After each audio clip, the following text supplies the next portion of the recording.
pana amani. Mstari wa 16 inasema, Paulo akasimama akawapungia mkono akasema, enyi waume wa Israeli, ninyi mnaomcha Mungu, sikilizeni.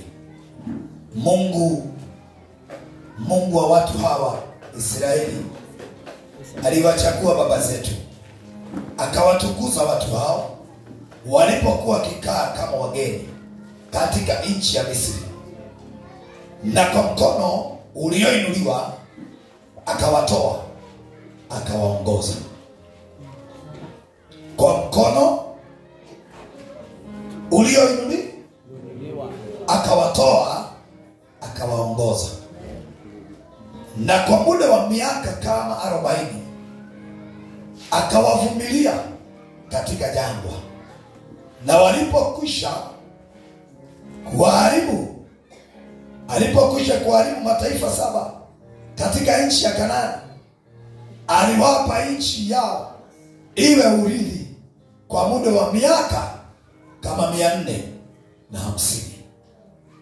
Baada ya hayo akawapa waamuzi hata zamani za manabii Samueli. Isaia 43, Isaia 43, ama Isaya, vile ambavyo tutafsiri ni sawa tu,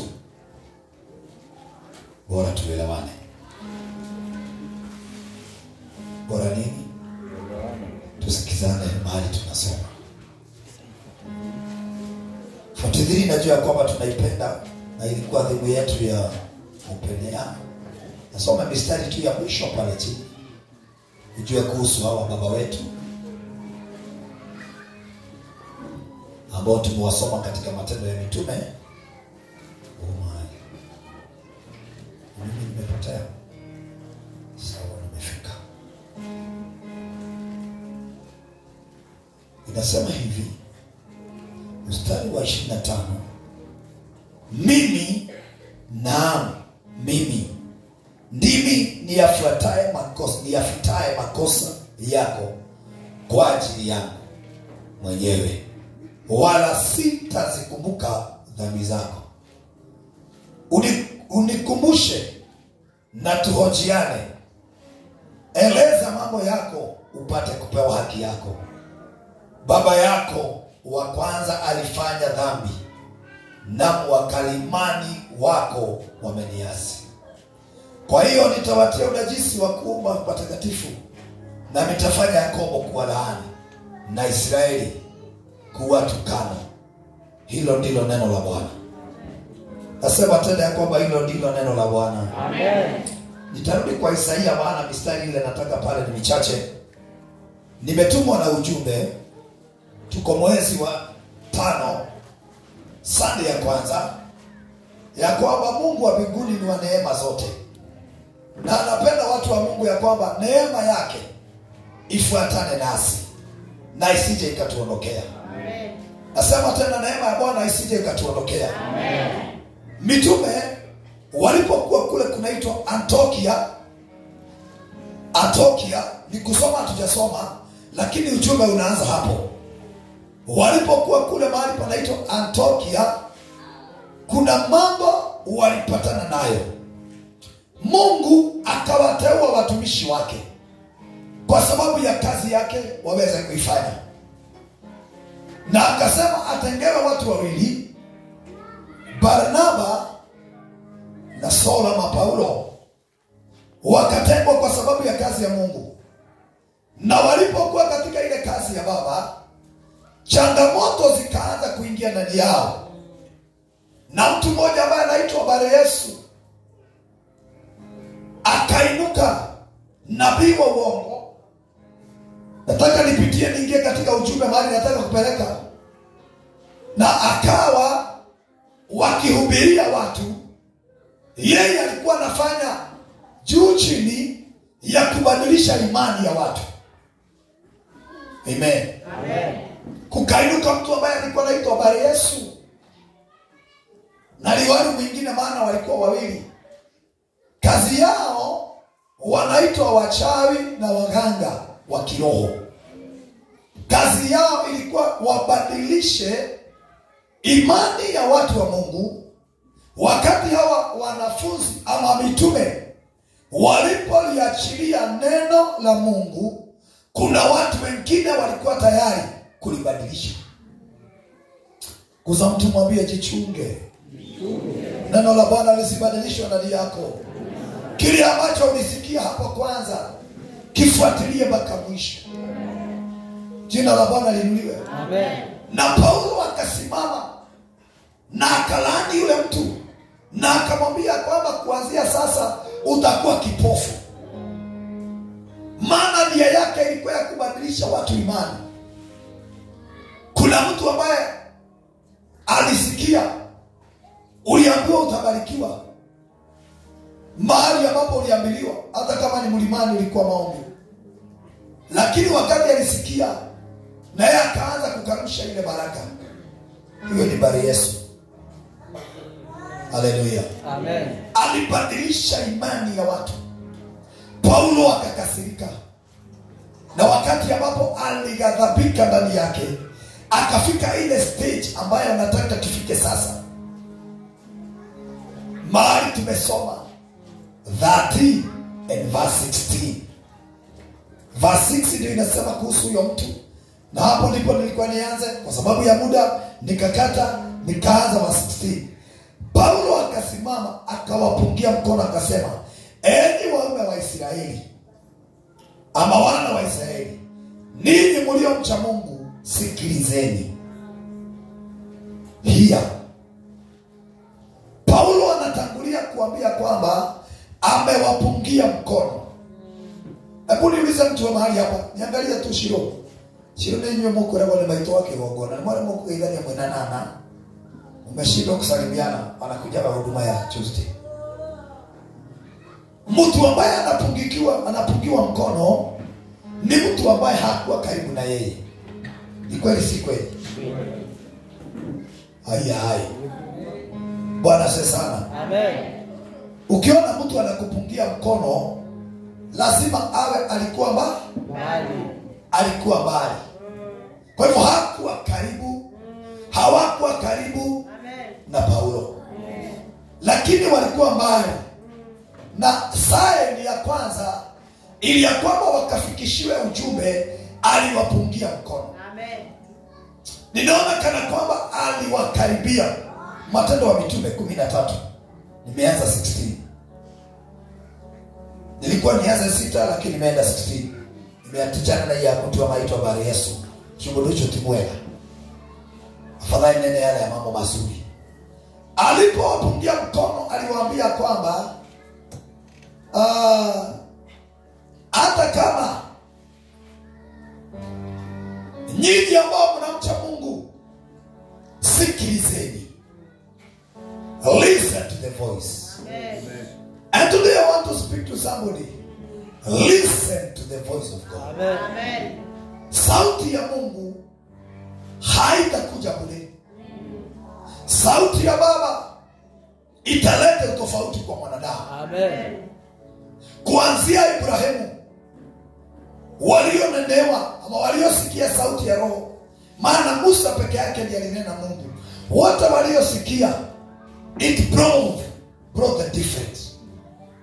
Lakini shida yake ni kwamba ni kitu kinaitwa kupuuza, madharau na kukosa kutii.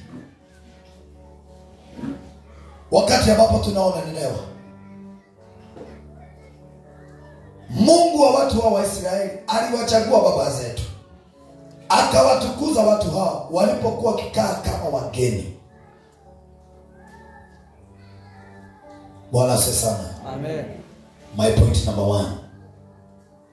Katika ufalme wa Mungu, waliomcha Mungu hawakai kama wageni. Hiyo hujanielewa.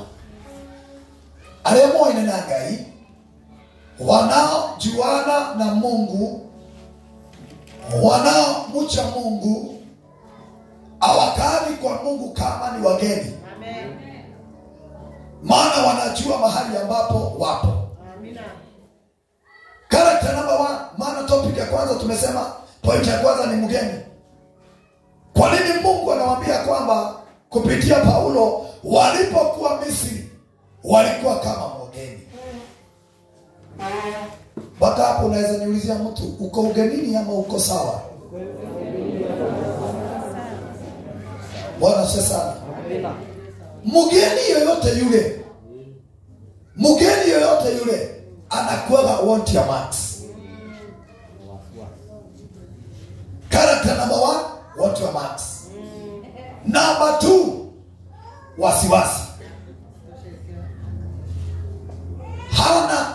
Hakuwagi na mali ambapo anaona kana kwamba hapo niko sawa. Bwana anajua kuna siku ya kwamba nitakuja kutoka. So walipokuwa kule Misri hakukuwa kwao. Are you in your home? Are you in your kingdom of God? Ile ufalme huko, je, kwa sababu naitambua ni ya Mungu, are you in peace? Somebody, je, uko na amani? Maana wakati wowote utakuwa kama ni mgeni hatuliagi.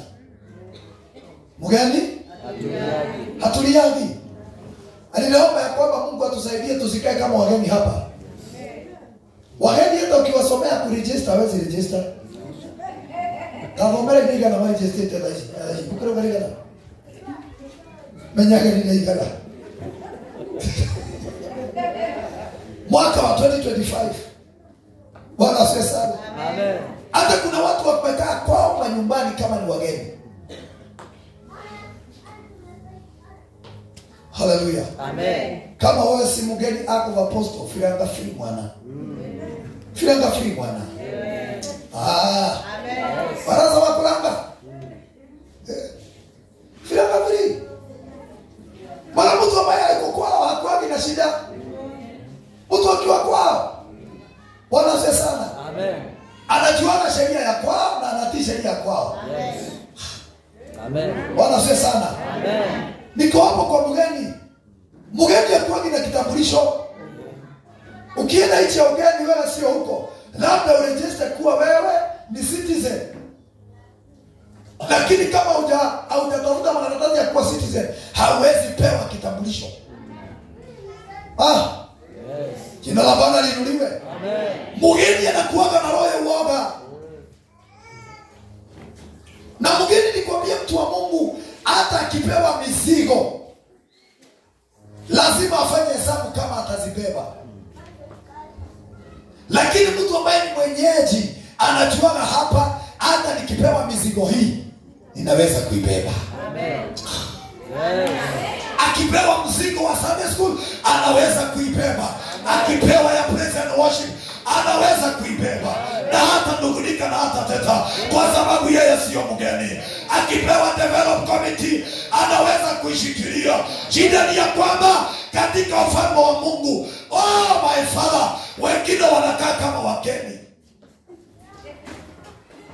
Are you know? Yes. Uko nyumbani? Yes. Wanauze sana. Amen.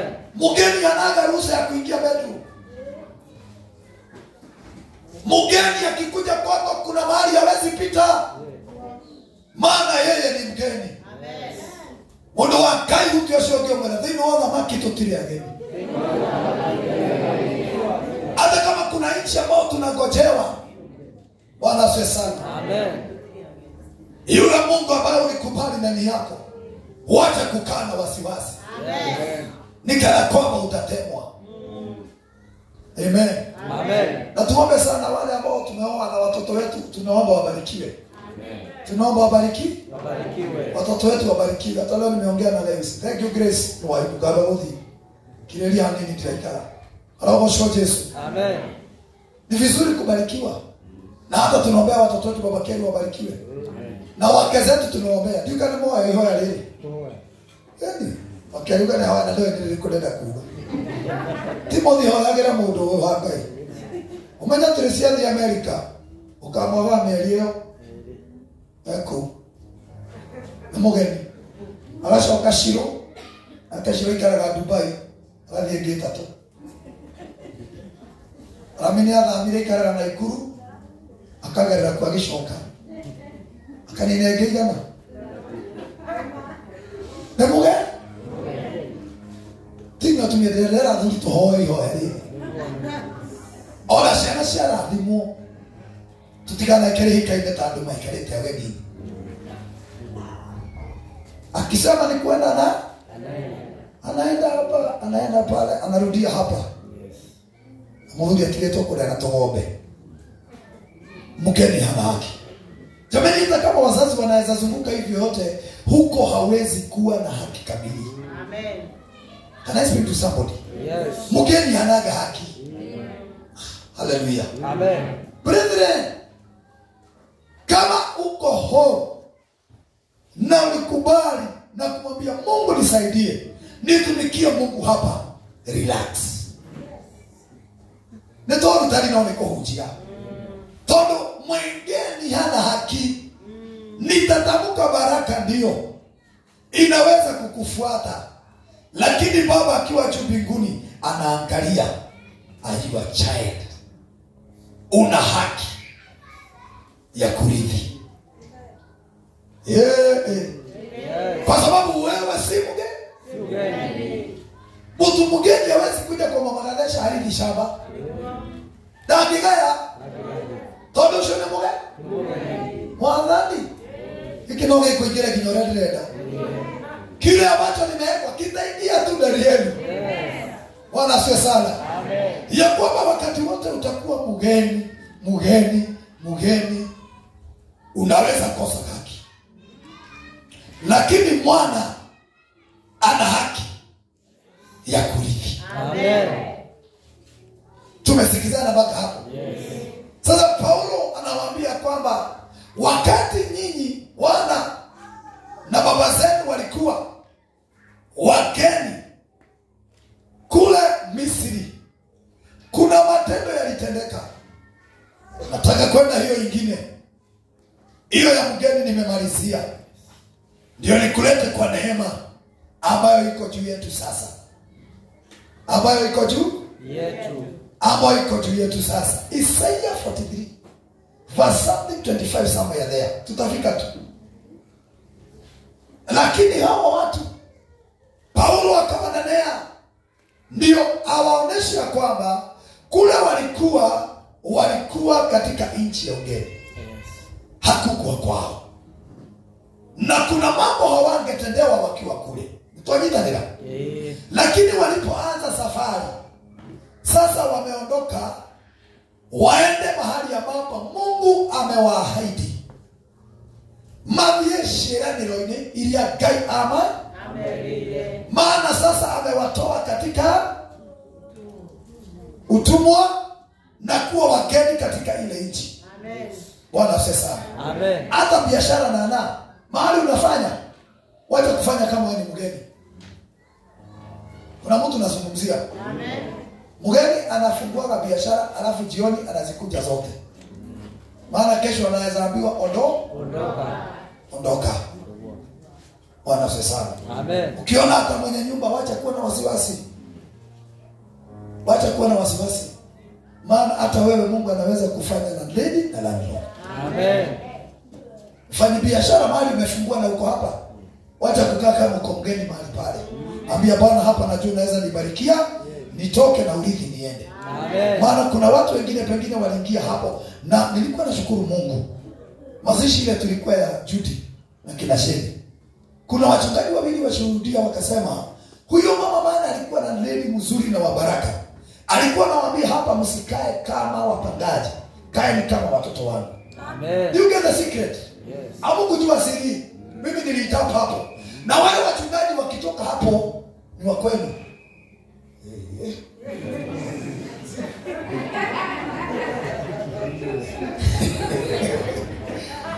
Wale wachungaji walipotoka pale walienda mtu kwao. Amen. Why? Kwa sababu mwenye landlady alipowapokea aliwachukua kama watoto. Amen. Asubuhi ya leo kama ulisikia nikiombea nyuma ya mama Gadesha, kuna ombi niliomba na naomba hivyo. Hata wale wamekomboa kwake, Mungu awapatie pesa. Amen. Na wakitoka huko waende wow. Ndio hiyo nafasi ingie wengine. This is the secret. Na watu wanakwambia ni waende isipokuwa kumeenda.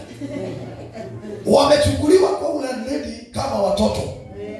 Na ndio si kama wapangaji na wanalipa nyumba, si kwa sababu wameambiwa ni watoto hawakosi kulipa. Lakini baada ya hiyo wakitoka hapo walikuwa wanatushuhudia Mungu anawafungulia njia.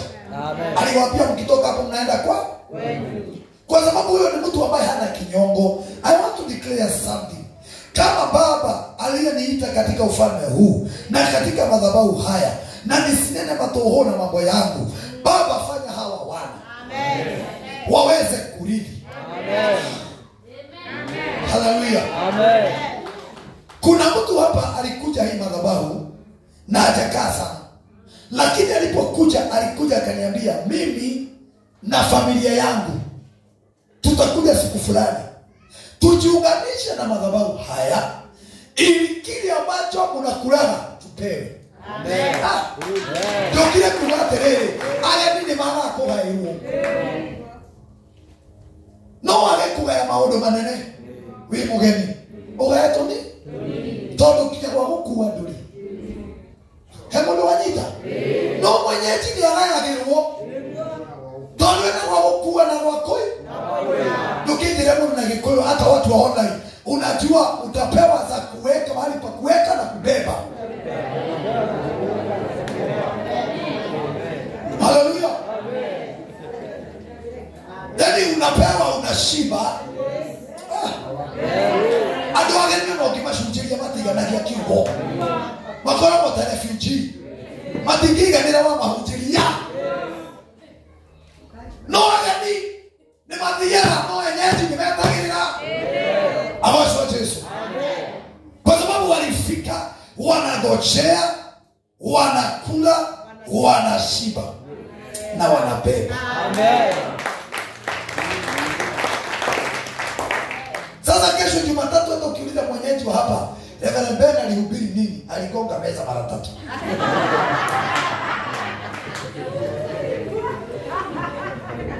Na wengine alikuwa na hasira, ni kama alikuwa amekasirika. Hawezi shika ya kwamba Misri walikuwa wageni. Kutiare kwao. Na nikiokea marutile Misri. Akawatoa katika utumwa. Ni mwezi wa neema. Tolewa katika utumwa. Neema ya Baba wetu katika jina la Yesu. Sasa wakiwa safarini Mejira ile wakigogona Mejira ile kiama kiabele first muujiza. Biblia imesema ya kwamba na nyato marero mitume wanaambiwa hivi ya kwamba Mungu aliwapigania kwa wafalme 7 kingdoms. Amen. 7 kings God fought for them. Amen. Hallelujah. Amen. Kwa sababu kule walikuwa gaina maro ile todo materi na ina wabaya. Akaweza kuwapigania wakiwa safarini, akapiga wafalme 7. Amen. Jina la Bwana linuliwe. Wakati ambapo walikuwa ugenini, hiyo ufalme 7 ilikuwa inawafinyilia. Hawangeweza kuipigana. No, my brother, my sister, listen to me. Hebu angalia saa hii nika ufalme kagani kana kusumbua. Hawa walipiganiwa falme 7. Si mwalimu wa Bible tusaidie. Wa kwanza walikuwa Muhiti, Muhivi, Peresi, Muyebusi na Okira. Muyebusi, Mugirigashi, Muhiti na Mkanani. Emwajigwa. Ando bagwa tarego dioma. Tigo dioma. Wali wapigani? Ili kumaanisha hivi, wakati ambapo ulikuwa kwa mzee unatoka toalera ito. La madada. Mamode tuliokuhuko muona. Kuna kaufalme kalikuwa kanatoka kana wafuata. Okay? Yes. Kuna kodhamaki kale kama ile mao. Na kale kafalme kuna mambo kalikuwa kanazuia hata wewe hata mimi. Na kale kafalme wakati ambapo unatoka ugenini. Daugaterere na tukahutulie kingo kidauje. Ndio katika wokovu kuna semekanaga ya kwamba kwa hiyo leo tuetereiwo, lakini practice ni hapa. Tunafurahia Mungu hapa.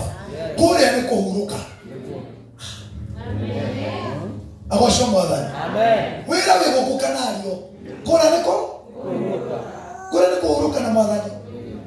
Leo sasa mtu tayari sasa amechoka, anangojea kuhuru. Kwa sababu ya vile vita ziko sana, unasikia maisha yako ni kama umesongwa sana, uko stage ya kuhuruka. Pole sana.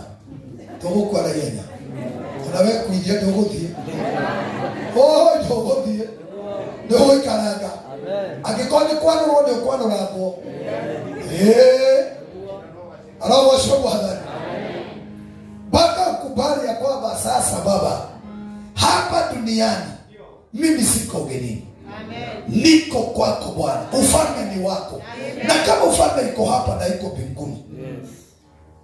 Jina la Bwana lihimidiwe. Amen. Akawapigania, tuachane na hiyo. Akawapigania wafalme saba.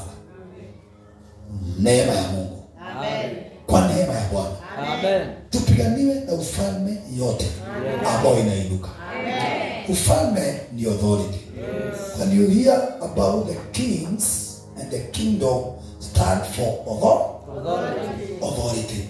Now, whenever authority iko juu ya, oh my God, kama authority iko juu yako na imekufinyilia Mama Njoroge, hauwezi kufanya mambo yote. Bwana asifiwe sana. Amen. Najua kwa Mama Njoroge pombe inaharibikia watoto wako. Wanaenda kuambia kwa heri. I can sense the spirit.